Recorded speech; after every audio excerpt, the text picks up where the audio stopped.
1 کیلو پنبه سنگین تره یا 1 کیلو آهن؟ بله دادی جان. خب معلومه 1 کیلو آهن سنگین تره. یه چیز شوخی کردم. 1 کیلو پنبه سنگین تره. برای چی 1 کیلو پنبه سنگین تره؟ گوش کن اردل، من خودم ختم همه این مارمولک بازی ها و تست هوش و چرت و پرتا هستم. بله. از یک آدم عادی اگر سوال بکنی سری میگه آهن سنگین تره. ولی من دست تو را خوندم. میدونم که پنبه سنگین تره. این جواب میدم که بخوره تو پوزت. پنبه سنگین تره.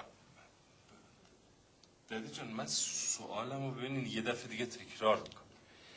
1 کیلو دقیقاً 1 کیلو پنبه سنگین تره یا 1 کیلو آهن دقیقاً 1 کیلو؟ آها، از اون لحاظ. از اون لحاظ. خب از اون لحاظ که خب طبیعیه که آهن سنگین تره.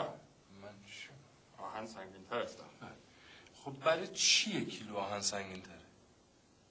گوش کن شلبک، دیگه از من گذشته، از من سن و سال گذشته. اعصاب من پیرمرد اینقدر خراب نکن، بر من افت داره این سوالا. خودت حالا جواب درستش رو بگو، بعدا راجع به جزئیاتش میشینیم با هم صحبت میکنیم دیگه. چون الان رو آنتنی مردم دارن نگاه میفهمن. خب میبینن که میبینن دیگه. بر من زشته که از این سوالات اول دبستانی از من بپرسی. اصلا بجا میخوای سوال دیگه بپرسم؟ بپرس. سوال دیگه بپرسم. بپرس اگر جرأت داری.